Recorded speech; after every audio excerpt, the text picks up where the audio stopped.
Please subscribe my channel. एक भी मधुमक्खी नहीं दिखी, एक भी भंवरा नहीं दिखा। वो मधुमक्खी वो भंवरे कहाँ चले गए?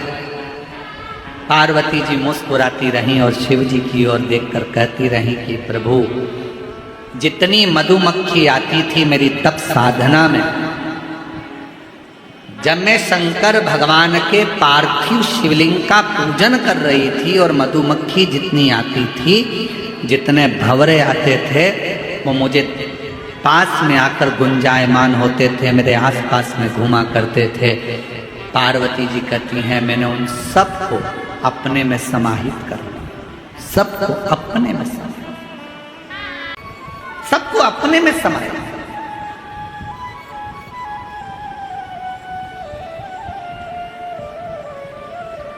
और कलयुग का सबसे बड़ा एक फल है, जितने शिव भक्त शिव महापुराण की कथा सुन रहे हो, जितने आस्था चैनल पर सुने, फेसबुक यूट्यूब पर सुने, मोबाइल पर सुने, चाहे कथा के पंडाल में सुन रहे हो, चाहे आस्था चैनल पर सुन लेना, कलयुग का सबसे बड़ा एक फल है जो ना सतयुग में था, ना त्रेता में था, ना द्वापर में था। वो फल कलयुग को मिला। कौन सा फल है? जो सतयुग में नहीं मिला, न त्रेता में मिला, न द्वापर में मिला, कलयुग में वो फल भगवान शंकर ने कलिकाल के मनुष्यों को दिया है। एक अलग से ऑफर, एक अलग से फल मेरे शंकर जी ने कलयुग को दिया। कौन सा फल? कलयुग का सबसे बड़ा फल है, अगर कोई भगवान के नाम को जप रहा है, राम नाम, कृष्ण नाम, शिव नाम को जप रहा है, कोई दत्त नाम, कोई देवी नाम, कोई आराधना, किसी भी देवता का नाम अगर कोई जप रहा है,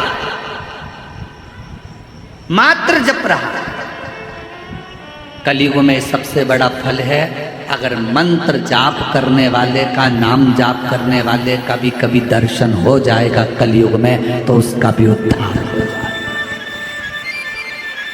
ये कलयुग के लोगों के लिए है। सतयुग में नहीं था ऐसा, त्रेता में नहीं था, द्वापर में नहीं था। कलयुग में तुलसी बाबा ने लिख दिया, कलयुग केवल नाम आधारा। नाम जितना जपोगे, भगवान को जितना भजोगे, जितना नाम का स्मरण करोगे, उतना उतना संसार का भी कल्याण होगा और अपना भी कल्याण, जग का भी कल्याण हो रहा है और अपना भी कल्याण।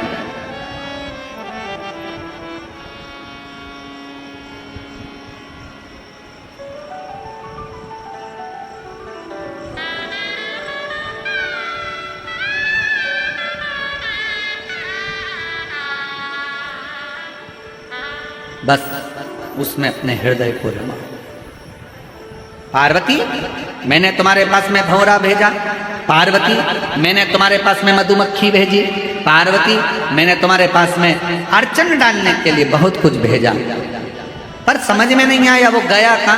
पार्वती जी कहती हैं प्रभु, आपकी आराधना करते समय, आपकी साधना करते समय, आपके मंदिर में जाते समय, आपकी कथा का स्मरण करते समय, अगर कोई बड़ी दुख अर्चना, कुछ अगर अड़ंगा भी आ रहा है, कुछ अड़चन आ रही है, तो वो आपके भजन से, आपके स्मरण से, आपके कीर्तन से समाप्त हो जाए।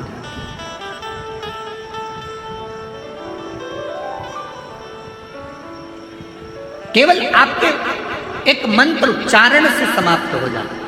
इसलिए कलिकाल में नाम की बड़ी महत्वता है। श्री शिवाय नमस्तुभ्यं, श्री शिवाय। सब बोलो, सब पूरे पंडालों से आवाज आना चाहिए। जो लोग रोड पर बैठे हैं उनकी भी, जो बाहर बैठे हैं उनकी भी, और जो सामने बिल्डिंग पर चढ़े बैठे हैं उनकी भी, और जो गाड़ियों पर चढ़ चढ़ कर बैठे हैं उनकी भी आवाज यहाँ तक पहुँचना चाहिए। सब बोलो, श्री शिवाय नमस्तुभ्यं, श्री शिवाय नमस्तुभ्यं, श्री शिवाय नमस्तुभ्यं, श्री शिवाय नमस्तुभ्यं, श्री शिवाय नमस्तुभ्यं श्री शिवाय नमस्तुभ्यं श्री शिवाय नमस्तुभ्यं श्री शिवाय नमस्तुभ्यं श्री शिवाय नमस्तुभ्यं श्री शिवाय नमस्तुभ्यं श्री शिवाय नमस्तुभ्यं श्री शिवाय नमस्तुभ्यं। आप उच्चारण करें। कलिकाल में मंत्र शिव महापुराण तो यहाँ तक कहती है कि शिव कथा सुनकर जाने वाला व्यक्ति जिस रास्ते से निकल कर जाता है, जिस गांव में जाता है, उस गांव में अगर कोई जवानी में, कुंवारे में, अधोगति में, एक्सीडेंट में या कोई बीमारी में कोई मर भी गया होता है तो मात्र उसके शरीर की छू कर जाने वाली हवा उन जीवों का भी कल्याण कर देती है। इतना शिव महापुराण है।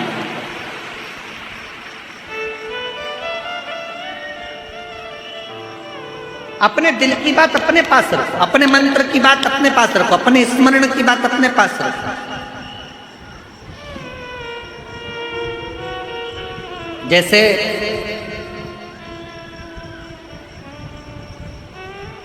आज के जमाने में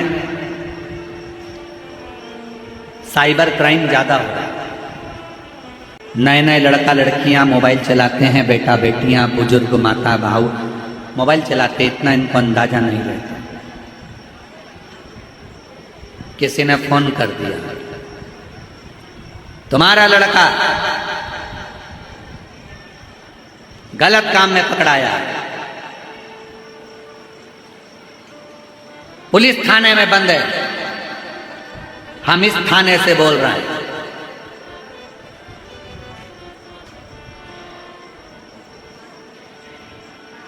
अगर लड़के को छुड़ाना है तो ऐसा करना पड़ेगा। तुम्हारे मोबाइल पर एक ओटीपी आएगा, वो ओटीपी नंबर बताओ, फिर तुम्हारे पास ये पहुंचेगा, ये बताओ। हाथ जोड़कर कह देना, भैया ना तो मैं ओटीपी बताऊंगी और ना नंबर बताऊंगी। वो थाने वालों से निवेदन है कि हमारे गांव के थाने वाले को फोन करें और हमारे गांव के थाने वाले हमसे आकर मिले तब ओटीपी बताऊंगी, नहीं तो बताऊंगी। क्यों फंसे हम किसी साइबर क्राइम के अंतर्गत? अपने मोबाइल में कितनी भी बातें हो, अपने मोबाइल में कितना भी ओटीपी आए, कोई तुमसे पासवर्ड पूछे, मैंने ये नंबर भेजा है, इसका पासवर्ड बताओ, ये बताओ, वो बताओ, कुछ नहीं बताना। कह देना सीओर वाला महाराज ने मना करा है। अपने दिल की बात और अपने पासवर्ड या ओटीपी नंबर या अपने मोबाइल का कोई पर्सनल नंबर या पर्सनल चीजें हम किसी को नहीं बताते, चाहे वो कोई मत बताओ, अपने पास रखो। लाखों रुपए लोगों के जा रहे हैं, करोड़ों रुपए लोगों के समाप्त हो जा रहे हैं, बैंक खाली हो जाते हैं, तब रोता है मेरा लड़का, मेरी लड़की। आखिर में फिर विचार करता मर जाऊं तो अच्छा, क्योंकि प्रेशर इतना होता है कि मरने का साधन ढूंढता। क्यों मरना? इसलिए ना अपना ओटीपी बताओ, ना अपना पासवर्ड बताओ और ना ही अपनी ऑनलाइन लिंक कुछ भी है ना बताओ, कुछ नहीं बोल सकते। आप तो कह दो हमारे मन की बात और हमारे मोबाइल की बात हम किसी को नहीं कहते। हर किसी व्यक्ति से मोबाइल पर चैटिंग भी मत करो। आज के समय में बहुत चैटिंग का बड़ा लफड़ा हो गया। काय को फालतू की चैटिंग करना है तो बैठा है ना, ये एक बैठा है। कौन? अरे बोलो तो जमके, देव अधिदेव एक बैठा है। आप चैटिंग करना चाहते हो तो हम उसका नंबर दे देते हैं। वैसे पहले देखे गए हैं एक बार, है आप लोगों के पास? अरे बोलो तो जम के। शिव जी का नंबर है ना अपने पास में? तो लिख लो मोबाइल में, लिखो जल्दी से। शंकर जी का एक नंबर है, लिखो। जिसको भी चैटिंग करना है, फ्री रहा करो तो चैटिंग कर लिया करो, जब मन ना लगे तो चैटिंग कर लिया करो। एक ही नंबर है, श्री शिवाय नमस्तुभ्यं, श्री शिवाय नमस्तुभ्यं। कभी कभी ये नंबर नहीं लगे तो दूसरा नंबर भी है, कभी कभी बिजी आ जाए, मान लो लाइन पे नहीं हो तो दूसरा नंबर भी लिखो। ओम नमः शिवाय, ओम नमः शिवाय। और मान लो ये भी बिजी आ गया, नहीं उठा पाए तो फिर एक नंबर टोल फ्री, फिर एक नंबर आया टोल फ्री नंबर। ओ गर्दानी त्रिकालदर्शी कैलाश विनाशी शंकर की कथा करें, शिव महापुराण की कथा वर्णन कर रही है। शिव जी का चरित्र कह रहा है। भगवान शंकर ने माँ पार्वती जी से पूछा, इतने भंवरे, इतनी मक्खियाँ, मधुमक्खियाँ कहाँ गई? जगत जननी माँ कहती है कि पूजन करते समय जो मेरे करीब में आता था मैं उसको अपने अंदर ही समा लेता।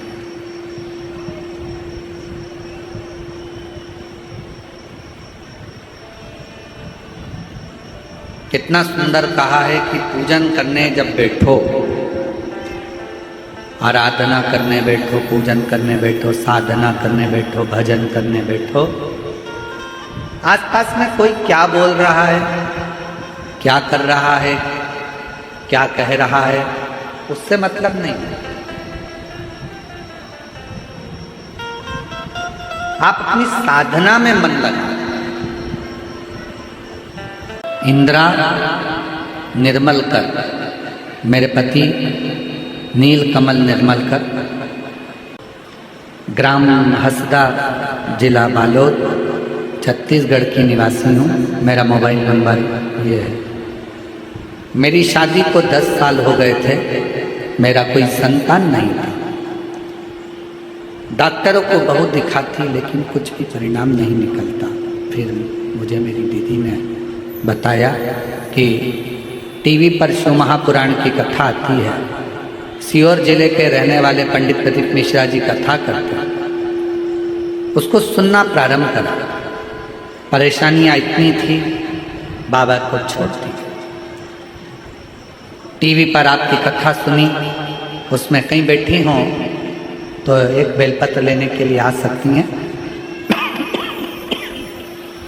इंदिरा निर्मलकर, पति नीलकमल निर्मलकर, ग्राम हसदा, जिला बालोदा, छत्तीसगढ़। लोगों के ताने सुनती, अपशब्द कहते, आड़ा टेढ़ा कहते, कोई मुझे बांझ कहता, कोई कुछ कहता। पर मैंने भी आपकी कथा सुनकर एक विश्वास अपने अंदर एकाग्रित करा। पशुपतिनाथ का व्रत किया और पशुपतिनाथ का व्रत किया और 1 महीने के अंदर मेरा गर्भ ठहर गया। 24 मई 2023 में बाबा की कृपा से मुझे संतान की प्राप्ति हुई और बाबा की ऐसी करुणा हुई कि बाबा की कृपा से मेरे घर में औलाद की प्राप्ति, संतान की प्राप्ति शिव की कृपा से। पर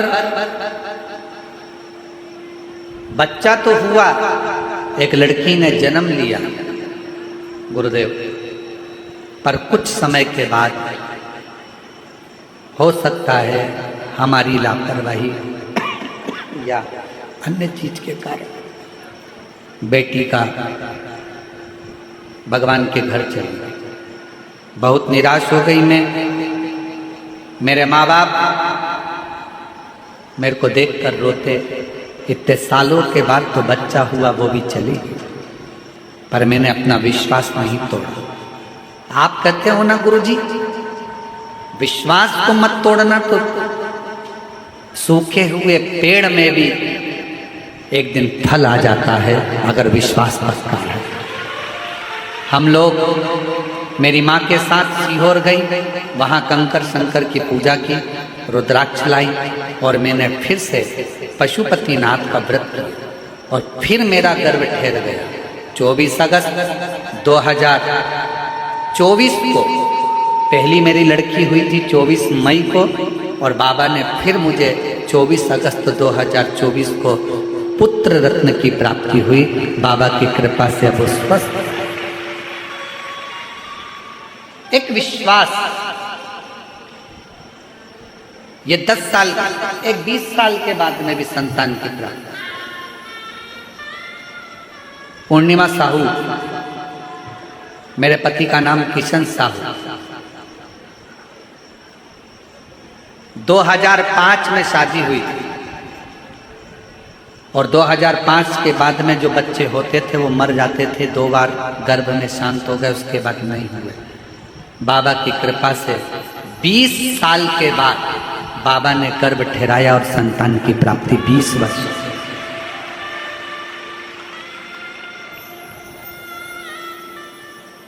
पूजन करोगे, अर्चना करोगे, साधना करोगे, भजन करोगे, कीर्तन करोगे, मंत्र जाप करोगे तो कहीं थोड़ी बहुत अड़चन तो आ सकती है, थोड़ी बहुत तकलीफें आती जाती है, कष्ट आता जाता है, पर उसमें हारना नहीं है।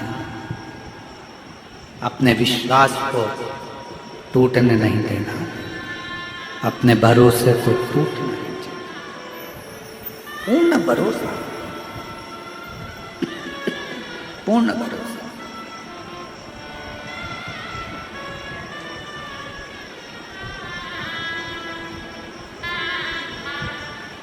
हो सकता है कुछ परीक्षा बाबा ज्यादा ले रहा है,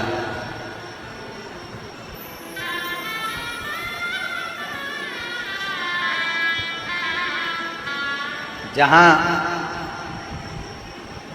स्वार्थ रहता है वहां से परमात्मा दूर हट जाता है।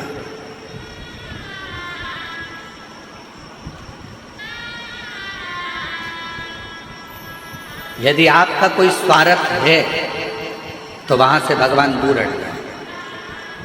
मुझे यहाँ से इतना फायदा होगा, मुझे वहां से ये फायदा होगा, मेरे लिए ये फायदा होगा, मेरे लिए वो फायदा होगा, ना। परमात्मा स्वार्थ से दूर हट जाता है। आप लोगों ने भी देखा होगा, कोई कोई जगह ऐसी होती है जहाँ पर किसी ने कुछ कहा, उन्होंने कहा कि तुम्हारे यहाँ ऐसा तो हो वैसा, तो किसी ने कहा ऐसा तो हो वैसा। फिर धीरे धीरे वहाँ पर जब धन सामने आने लगता है, थोड़ा सा पैसे की मात्रा बढ़ने लगती है, तो वो फिर भजन कीर्तन स्मरण तप साधना फीकी हो जाती। स्वार्थ व्यक्ति के जीवन का स्वार्थ व्यक्ति को परमात्मा से दूर कर देता है। परमात्मा को पास में लाने का एक तरीका है, स्वार्थ को दूर हटाओ, परमार्थ को पास में लाओ, तो शंकर अपने आप में परमार्थ करेगा।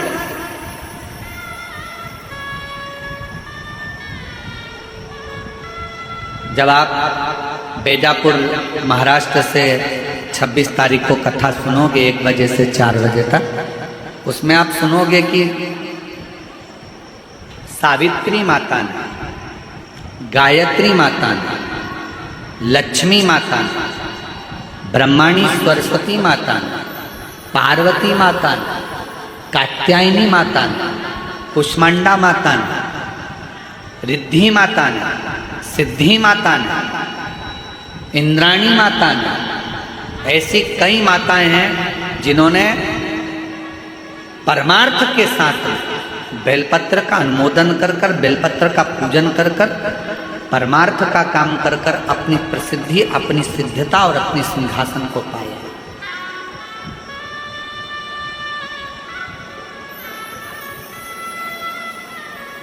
श्री गणेश जी महाराज की धर्मपत्नी रिद्धि और सिद्धि क्या ऐसे ही शंकर जी की बहू बन गई?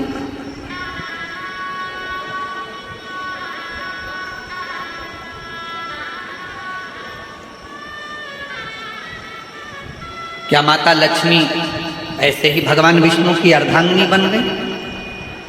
क्या ब्रह्माणी ऐसे ही ब्रह्मा जी की अर्धांगिनी बन गई? क्या पार्वती ऐसे ही शिव जी की धर्मपत्नी बन गई? ना ना, इन्होंने जो परमार्थ किया है, इन्होंने जो जनमानस का कार्य किया, पूरे जगत के उद्धार का जहां क्रम आया, तब जाकर ये अच्छे सिंहासन पर बैठी।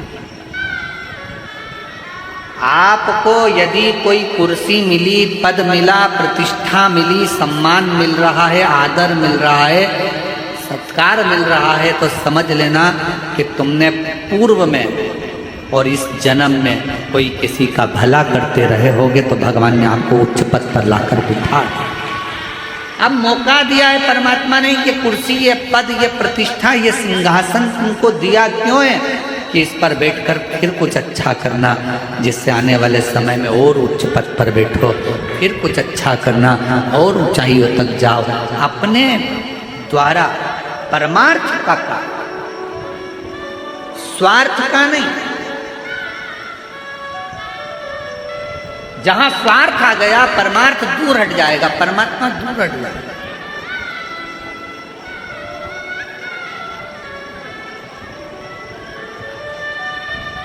मेरी जीजियां एक उत्तर दोगी क्या छत्तीसगढ़ की?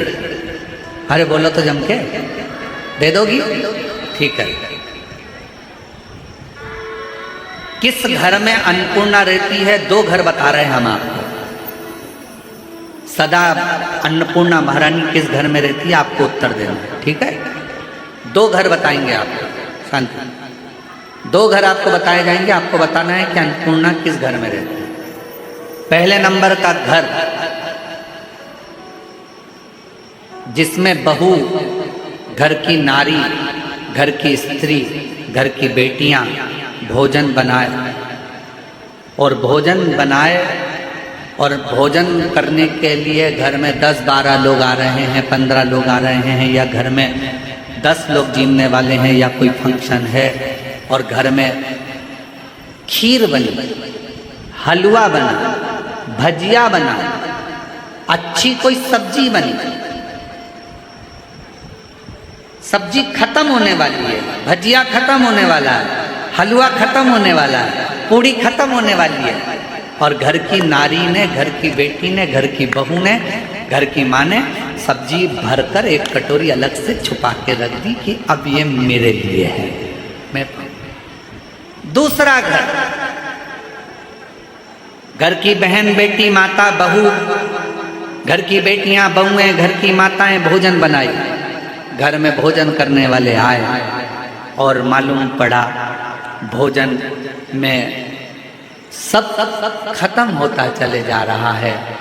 किसी ने कहा तेरे लिए थोड़ा सा रख ले, अब तो इतना सा ही बचा है, तो भी उसने कह दिया नहीं, इसमें 3 लोग और खा लेंगे, उनका पेट भरा जाएगा। अब निर्णय देना है मेरी छत्तीसगढ़ की जीजियों। 2 घर बताए, पहले नंबर का अपने लिए कटोरी में भर कर रख दिया, और दूसरे नंबर का कि ये भी जाने दो, वो खा लेंगे तो मुझे तृप्ति हो जाएगी। दूसरा कौन सा घर इसमें अन्नपूर्णा? कौन सा? दूसरा, ये खा लें, जितना मेरे लिए मत रखा, मेरे लिए मुझे नहीं बचाना, मेरे लिए मैं अलग से बाद में हो सकता है बना लूँगी, पर अभी तो जो जजमान आए हैं, दरवाजे पर आए हैं, जो भोजन करने बैठे हैं, इनका पेट भरा जाए। ये भर गया, मुझे उसमें मुझे तृप्ति है। स्वार्थ अपने लिए कटोरी भरकर रखता है और परमार्थ दूसरे को देकर खुश होना सिखा दे। स्वार्थ और परमार्थ में यही है, ये बहुत है। स्वार्थ अपने लिए होता है, परमार्थ जगत के लिए। और जिसने जिंदगी में परमार्थ करना प्रारंभ कर दिया, परमार्थ, कितना सुंदर कहा है, कितना सुंदर। शिव जी ने पार्वती से पूछा, पार्वती तुम्हें मालूम है मैंने तुमको क्यों स्वीकार करा? जरा ध्यान देना कथा की ओर, बहुत सावधानी की कथा है, आज विराम की भी है और समझने की भी है। पार्वती तुमको मालूम है मैंने तुमको क्यों स्वीकार करा? मैंने तुम्हें अपनी अर्धांगिनी क्यों बनाया? तुम मेरी पूजन जिंदगी भर करती रहती तो भी मैं तुमको अर्धांगिनी नहीं बनाता। तुम पूजन कर कर कर भी मेरे प्राण त्याग देती तो मैं तुम्हें अर्धांगिनी नहीं बनाता। पर पार्वती मैंने तुम्हें अर्धांगिनी क्यों बनाया तुमको मालूम? पार्वती जी पूछी कि मैंने आपकी आराधना करी, साधना करी, आपने मेरी परीक्षा ली, हर परीक्षा में मैं पास हो गई, इसलिए तुमने मुझे अर्धांगिनी बनाया? नहीं पार्वती, मैंने तुम्हें अर्धांगिनी तब बनाया जब श्रावण का महीना आया और उस श्रावण के महीने में तुम्हारी सखी बेलपत्र को लाकर तुम्हारे हाथ में थी और उस समय पर बेलपत्र उस सखी को मिली नहीं थी। तुम एक गुफा के अंदर बैठकर साधना कर रही थी, तुम बालू का शिवलिंग बनाकर पूजन कर रही थी, तुम्हारी सखी ने एक बेलपत्र लाकर दी और बेलपत्र जो सखी लेकर आई थी उसके मन में चल रहा था कि ये बेलपत्र मैं भी बाबा को समर्पित करूं। तुमने वो बेलपत्र लिया, मुझे समर्पित करने के लिए उठाया और साथ में जो तुम्हारी सहेलियां बैठी थी उन सहेलियों से कहा एक काम करो, बेलपत्र एक है और कोई चढ़ाने के लिए दिख नहीं रहा, एक काम करो इस बेलपत्री में आप भी अपना स्पर्श कर दो, आप और हम मिलकर एक साथ बेलपत्र चढ़ाते हैं। बाबा स्वीकार।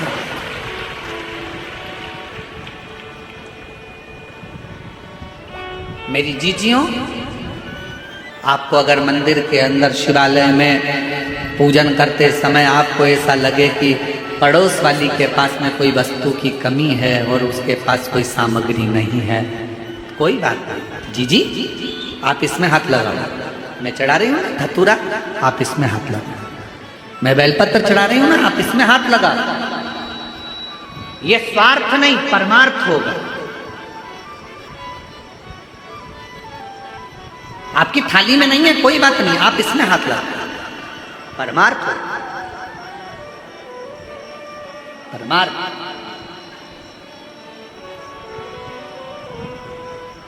और मत बुरे कर्म कर बंदे वरना पछताएगा, भगवान की आंखों से तू बच नहीं पाएगा, तू बच नहीं पाएगा।